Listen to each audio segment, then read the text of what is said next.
AM 1230, FM 106.3, HD2 K라디오 우리 방송 오늘의 시사 포커스 시간입니다. 오늘은 우크라이나 전쟁이 다시금 국제사회의 긴장을 고조시키고 있는 소식을 전해드리게 됩니다. 러시아가 우크라이나 수도 키이우에게 대대적인 공습을 감행하면서 민간인 수십 명이 희생된 가운데 여기에는 유럽연합 대표부, 영국 문화원까지 공격 피해를 입었습니다. 국제사회는 이 공습을 단순한 전쟁 행위가 아니라 서방에 대한 직접적인 도전이자 협박으로 해석하고 있습니다. 백악관 역시 반응을 내놨는데요. 트럼프 대통령은 종전을 원한다는 입장을 재확인하면서도 정작 러시아와 우크라이나 둘 다 아직 전쟁을 끝낼 준비가 되어 있지 않다는 현실적인 평가를 내놓았습니다. 오늘 이 시간에는 이번 공습이 가지고 있는 의미 그리고 국제사회의 반응 그리고 향후 전개될 가능성을 함께 짚어보도록 하겠습니다. 현지 시간으로 28일 새벽이었습니다. 우크라이나 수도 키이우 상공이 불길과 폭발음으로 뒤덮였습니다. 러시아가 무인기 598대 그리고 미사일 31발을 동시에 투입을 하게 됩니다. 우크라이나 당국은 이 공습으로 최소 17명이 숨지고 48명이 부상했다고 발표했습니다. 희생자 가운데는 어린이 4명이 포함되어 있어서 충격을 더했습니다. 공습은 민간 아파트, 주거지, 병원 등의 생활 공간을 정밀 타격했을 뿐 아니고 유럽연합 대사관 건물 그리고 영국 문화원 피해도 있었습니다. 이 때문에 단순히 전술적인 목적을 넘어서서 러시아가 서방 세계를 의도적으로 겨냥한 것이 아니냐 하는 의혹이 제기되고 있습니다.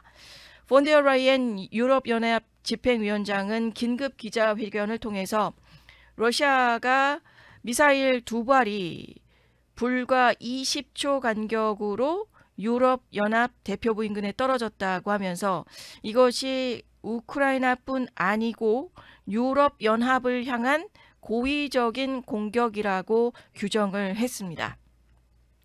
또한 주 우크라이나 유럽연합 대사 역시 철근이 무너져 내린 대사관 건물 내부 사진을 공개하면서 이것이 모스크바가 준 진짜 답변이었다라고 비판을 했습니다.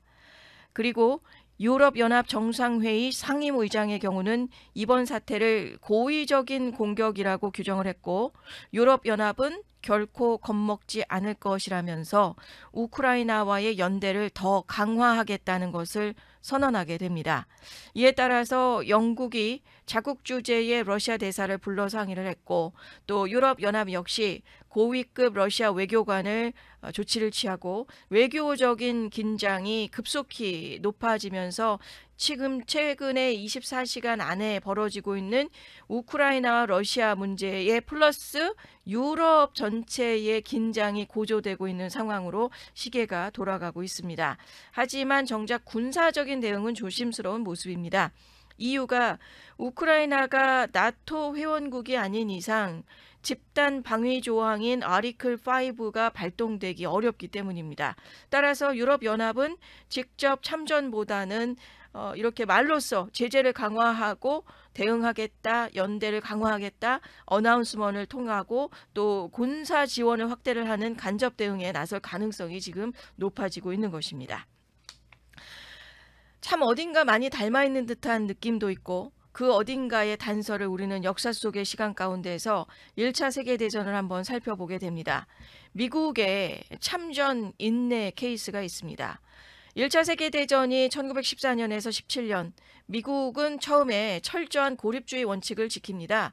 유럽은 유럽에서 벌어진 일이니까 미국은 개입하지 않겠다라고 하는 입장을 보여주고 있었고 여기에서 독일이 1915년에 미국의 여객선을 격침을 하게 되면서 미국인이 전부 128명이 사망을 하고 그때에도 심지어 윌슨 대통령은 참고 즉각 참전하지 않았습니다. 그리고 이후에도 독일이 무차별적인 잠수함전을 이어가자 결국 급기야 1917년이 돼서야 미국이 뒤늦게 개입을 하고 참전을 하고 고립주의를 지켜오고 있었던 시간을 꽤 오래 참았던 인내의 시간들이 있습니다.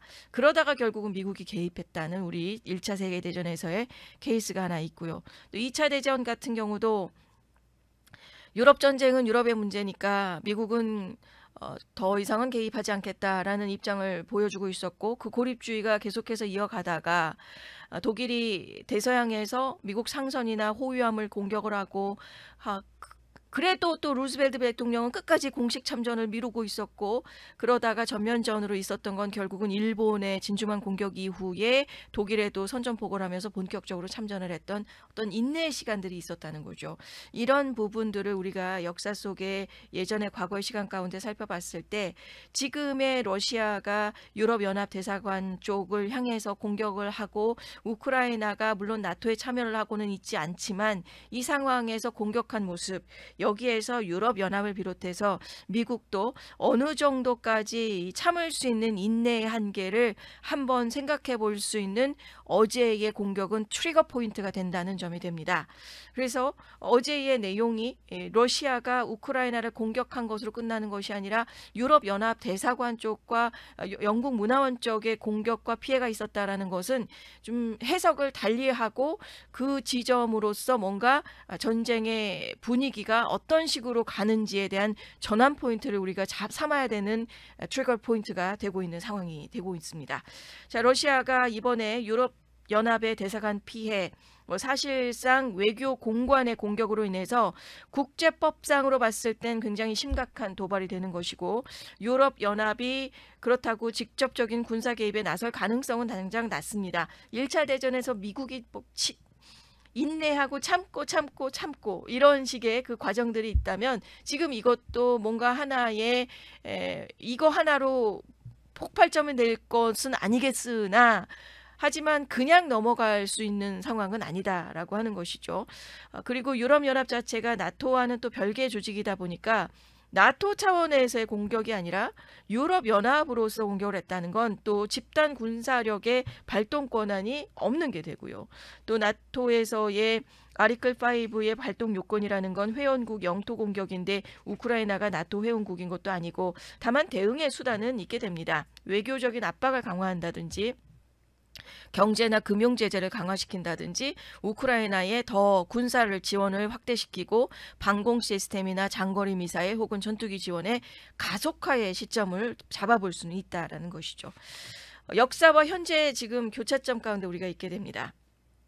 1, 2차 세계대전에서도 자국에 직접 피해가 있을 때까지 참았다는 점, 또 유럽연합도 지금은 직접적인 군사 대응보다는 지원이나 제재 강화 쪽으로 움직일 가능성이 크지만 다만 유럽연합의 외교 공관이 이것을 시작으로 반복적인 공격이 된다면 나토 내부에서도 이거는 사실상 회원국의 공격과는 다름없다는 논의가 커질 수도 있는 것이고요.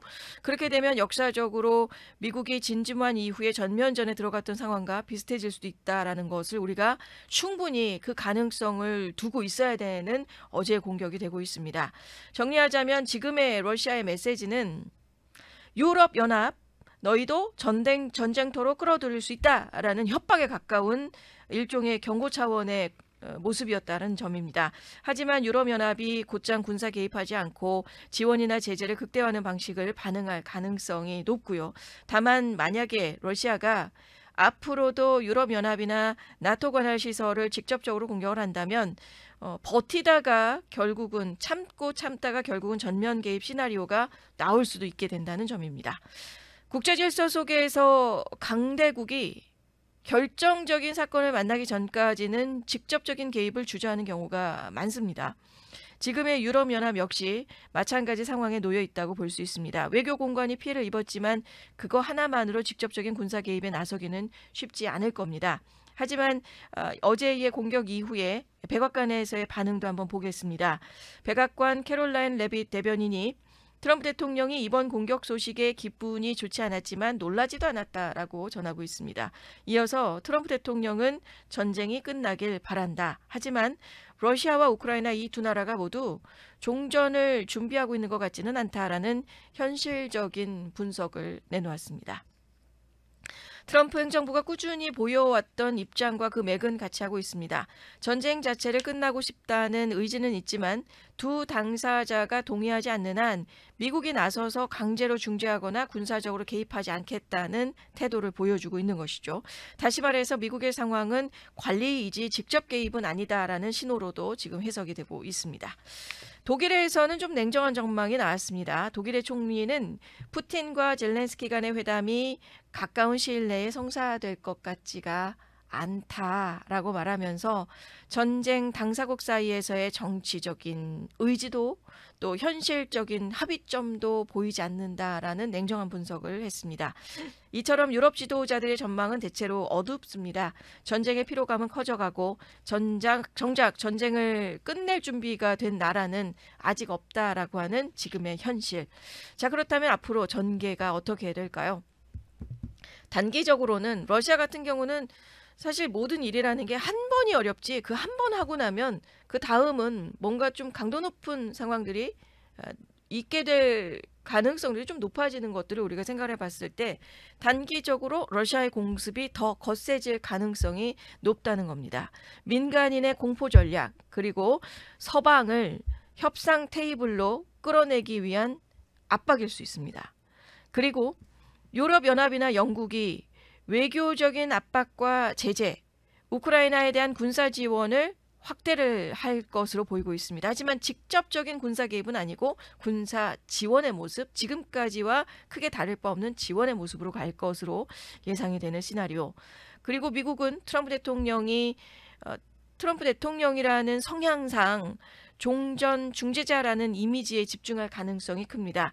전쟁을 직접 끌어안는 대신에 협상 분위기를 조성하는 스탠스로 계속해서 나갈 부분들, 그리고 장기적으로는 러시아가 서방 시설을 반복적으로 공격을 하거나 나토 영토까지 타격이 확대가 될 경우 지금까지의 인내가 깨지면서 더 직접적인 대응으로 이어질 가능성도 우리가 배제할 수 없다라는 것을 생각을 해야 된다는 점이죠.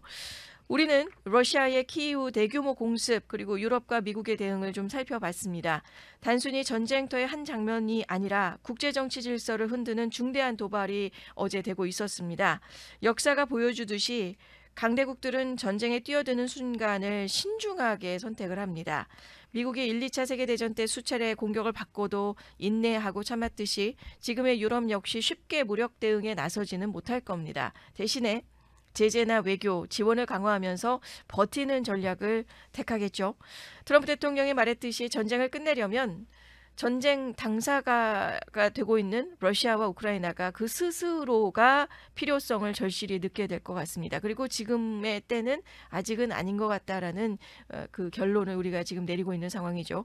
문제는 아직 그 시점이 오지 않았다는 사실입니다. 자, 우크라이나의 전쟁 언제 어떻게 끝날 수 있을까요?